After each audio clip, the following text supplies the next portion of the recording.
नमस्कार, हमारा नाम है समरीन और आपने देखना शुरू कर दिया है लाइव सिटीज। देखिए, सुबह के 8:30 बज रहे हैं और आप देख रहे हैं लाइव सिटीज का विशेष कार्यक्रम सुबह की चाय। देखिए, आपको बता दें कि आज तारीख है 30 सितंबर और आज का दिन कई मायनों में काफी महत्वपूर्ण होने जा रहा है। शुरू करेंगे हम लोग चिराग पासवान से।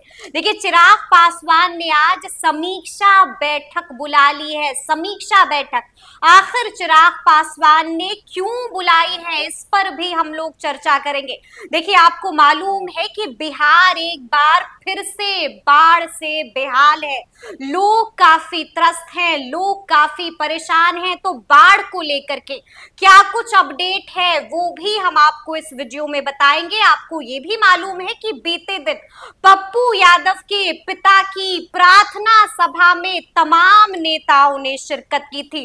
कौन कौन पहुंचा था इसका भी हम आपको इस वीडियो में ब्यौरा देंगे। इस वीडियो में हम आपको ये भी बताएंगे कि मौसम विभाग ने भी अब चेता दिया है। मौसम विभाग ने भी अब बड़ा अलर्ट जारी कर दिया है। और अंत में हम बात करेंगे शिक्षकों की।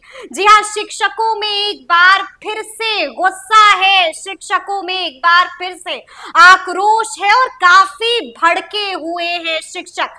अब सवाल उठता है कि आखिर शिक्षक कितने भड़के हुए क्यों हैं। तो आज की इस वीडियो में हम इन तमाम मुद्दों पर बातचीत करेंगे और इस मुद्दे पर बातचीत करने के लिए हमारे साथ एक बार फिर से सीनियर जर्नलिस्ट रवि उपाध्याय जी हैं। सबसे पहले बहुत शुक्रिया बातचीत के लिए। आपको भी जी रवि जी, सबसे पहले हम बात करेंगे चिराग पासवान की। चिराग पासवान ने एक बार फिर से बड़ी बैठक बुला ली है। इस बैठक की क्या जरूरत पड़ गई? देखिए, निश्चित रूप से 2025 में विधानसभा का चुनाव होना है और चिराग पासवान की पार्टी लोक जनशक्ति पार्टी रामविलास, जो पिछले दिनों लोकसभा के चुनाव में 5 की 5 सीट जो एनडीए फोल्ड से मिली, 5 सीट वो जीत करके झोली में डाल दिया है चिराग पासवान ने एनडीए को। तो वही स्थिति कमोबेश इस बार भी वो चाहते हैं कि विधानसभा का चुनाव हो तो उसमें जितनी सीट उनकी पार्टी को उनकी पार्टी को दल को मिले, लोजपा रामविलास को, तो वह स्ट्राइक रेट पूरा का पूरा 100% हो। जिस तरह से लोकसभा में 100% हुआ, उसी तरह से विधानसभा में भी 100% करने के लिए ही उन्होंने पूरी तरह से मंथन और तैयारी करने में लगे हुए हैं। और देखिए, एक बात भी है, दूसरी बात आप देखिएगा कि बीते दिन वह धनबाद गए थे। बिल्कुल, झारखंड में धनबाद है, कोयलांचल वो कहा जाता है, वहां पर वो रैली को खूब गरजे हैं, वही हम बता रहे हुंकार भरी है। तो वो लगातार देखिए, झारखंड में विधानसभा चुनाव होना है, इस लिहाज से बराबर चिराग पासवान झारखंड में दौरा कर रहे हैं और झारखंड में भी वह चाह रहे हैं कि एनडीए के साथ मिलकर के वहां पर मजबूती के साथ चुनाव लड़ा जाए। और वहां पर भी उनकी डिमांड है। पिछले दिनों इसका संकेत उन्होंने राष्ट्रीय कार्यकारिणी की बैठक जब झारखंड की राजधानी रांची में किया था, उसी समय चिराग पासवान ने दे दिया था। तो वह, और देखिए, वो केंद्रीय मंत्री हैं नरेंद्र मोदी कैबिनेट में, तो कहीं ना कहीं वह एनडीए में मजबूती के लिए, एनडीए की एकजुटता के लिए बिहार में वो आज बैठक कर रहे हैं कि, और उस पर यह भी मुद्दा होगा, झारखंड का भी मुद्दा वहां पर उठेगा आज की बैठक में। उस पर भी डिस्कशन होगा, उस पर भी मंथन होगा, कितनी सीट मिलेगी, क्या होगी, 1 सीट, 2 सीट, 5 सीट, ये एक अहम है। और बिहार में कितनी सीट मिलेगी, ऐसे बिहार में तमाम सीटों पर उनकी तैयारी है। बिल्कुल जी। और यहाँ तक चिराग पासवान ने कहा भी है कि 24 सीट है, माने 24 लोकसभा, 24 जिला है झारखंड में, तो 24 के 24 जिला में उनकी पार्टी का जनाधार लोजपा रामविलास के जब संस्थापक रामविलास पासवान होते थे, उसी कालखंड से है। तो ऐसे में वो देखिए, कोई बात सांकेतिक भाषा में कही जाती है, बड़े नेता कोई सांकेतिक इशारा दे देते हैं, तो वो इशारा झारखंड को लेकर के भी दिया और बिहार में भी उनकी तैयारी, मजबूत तैयारी है।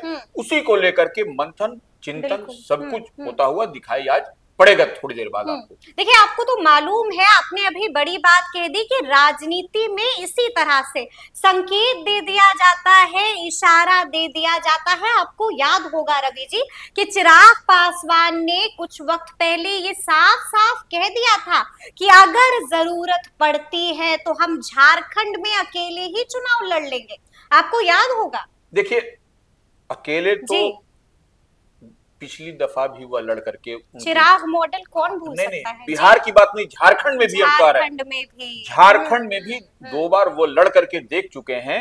वहां पर क्या स्थिति बनी कमोबेश वो देखने वाली बात है। पिछली बार तो एक ही सीट मिला था 2020 के विधानसभा चुनाव में, तो बिहार में, तो ये वह भी बाद में जेडीयू में शामिल कर लिया गया था। तो ये एक वह मॉडल अलग था, लेकिन इस बार वह केंद्र की नरेंद्र मोदी कैबिनेट में वह मिनिस्टर हैं। तो इस बार परिस्थिति, राजनीतिक परिस्थिति या कोई दूसरी परिस्थिति सब कुछ बदली हुई है। और इस बार का जो मौसम का मिजाज, राजनीतिक मौसम का मिजाज चिराग पासवान के अनुकूल है, लेकिन एक पेच वहां फंसता हुआ दिखाई पड़ रहा है। एक पेच फंसता हुआ दिखाई पड़ रहा है। निश्चित रूप से वह पेच है उनके चाचा का, राष्ट्रीय लोजपा का। देखिए वो इधर बीते दिन पशुपति पारस ने भी बड़ी प्रेस कॉन्फ्रेंस की थी। वही हम कह रहे हैं कि देखिए आज जो है सो चिराग पासवान की का मंथन, चिंतन, मनन बैठक हो रहा है, और कल ही जो है सो उनके चाचा पशुपति कुमार पारस ने दलित सेना को फिर से यहाँ पर बिहार में एक्टिव कर दिया और बैठक करके तमाम जिले के धोखा भी याद किया, साफ साफ कहा कि इस बार धोखाधड़ी नहीं चलेगी, नहीं चलेगी। इसलिए वो दलित सेना एक ऐसा फोर्स है जिसमें कि ताकत जो दिखाएगा वही जो है सो चुनाव में कामयाबी हासिल करेगा। तो इसलिए उनके चाचा भी झारखंड में सीट की मांग कर रहे हैं, चाचा बिहार में भी सीट की मांग पर अड़े हुए हैं। तो यह देखने वाली बात होगी कैसे एनडीए एडजस्ट करता है उनके चाचा पशुपति कुमार पारस को और चिराग पासवान की पार्टी को। देखते हैं कि क्या कुछ होता है आगे आगे। देखिए मैंने आपको शुरू में ही बताया है कि बिहार एक बार फिर से बाढ़ से बेहाल है, यानी कि बाढ़ एक ऐसा विषय जो बिहार के लोग बार बार पी रहे हैं। रवि जी हालात अच्छे नहीं हैं, बद से बदतर होते जा रहे हैं हालात, हर तरफ तबाही मची हुई है।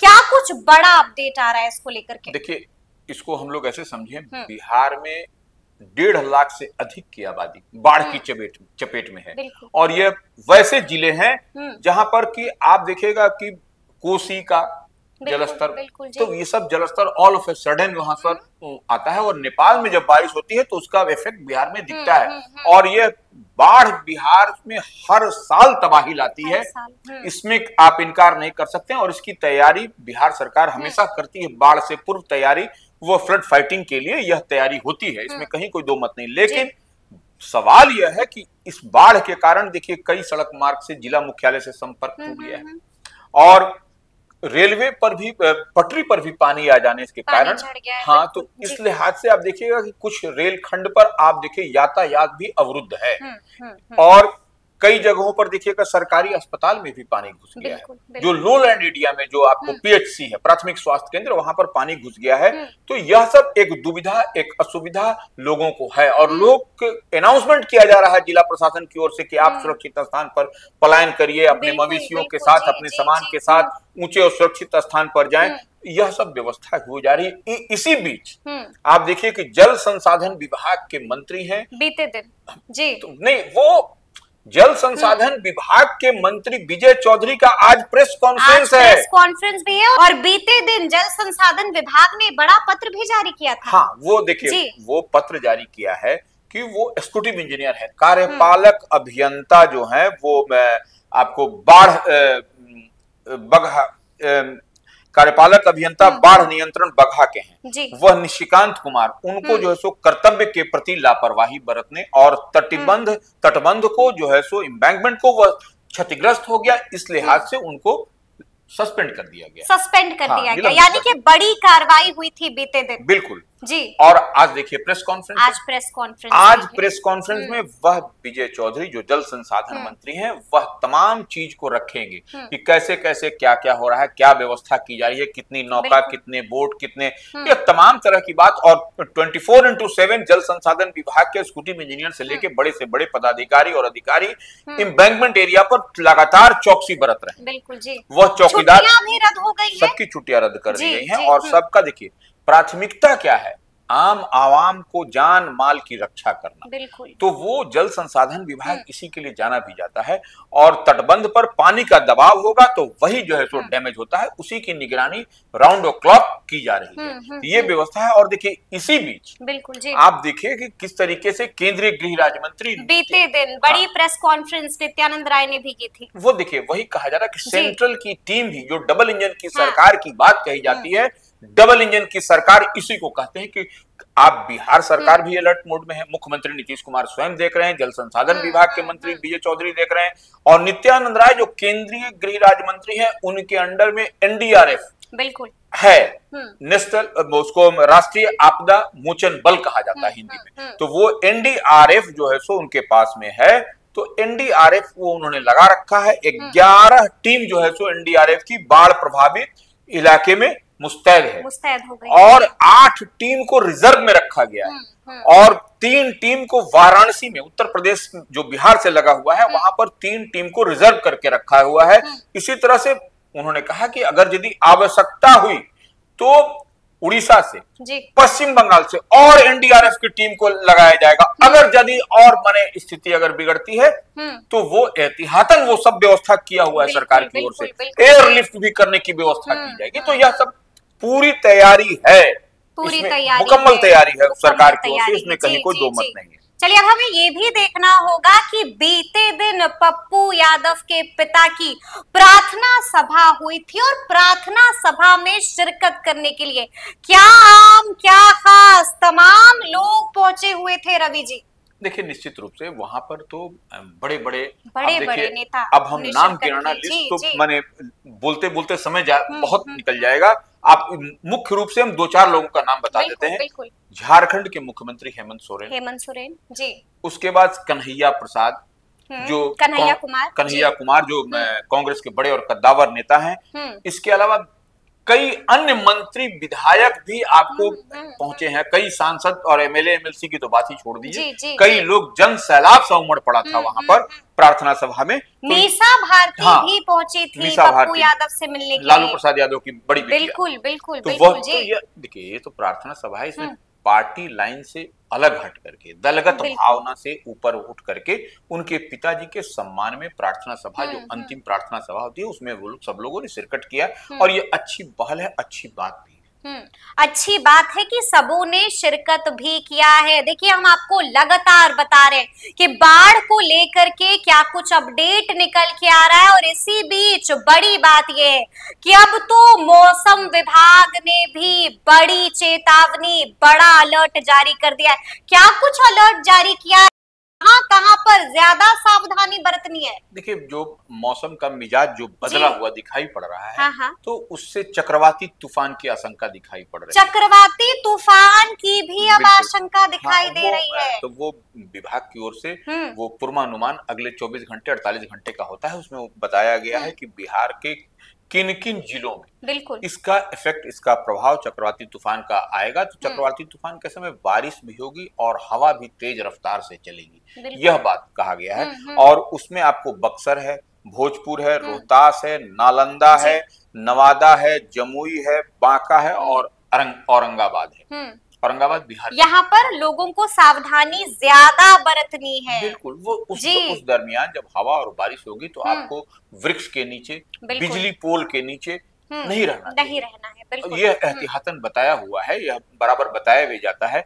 और कोई सुरक्षित और पक्के मकान में शरण लेना चाहिए। तो ये बात, और आवश्यकता पड़ी तभी घर से बाहर निकलिए, अनवांटेड अननेसेसरी आपको घर से बाहर निकलने की कोई जरूरत नहीं है, कोई जरूरत नहीं है। तो देखिए अंत में अब हम लोग बात करेंगे शिक्षकों की। एक बार फिर से तमाम शिक्षक भड़क उठे हैं, शिक्षक काफी गुस्से में, काफी आक्रोशित हैं। अब क्या हो गया है रवि जी, अब इतना गुस्सा क्यों है शिक्षकों में? देखिए उनके शिक्षकों की जो छुट्टी, जो अवकाश होता है जी, उस अवकाश में कटौती की बात है। फिर से एक बार कटौती हो गई है। तो वो कटौती से ही नाराजगी है, शिक्षकों में नाराजगी कह लीजिए, आक्रोश कह लीजिए, वो है।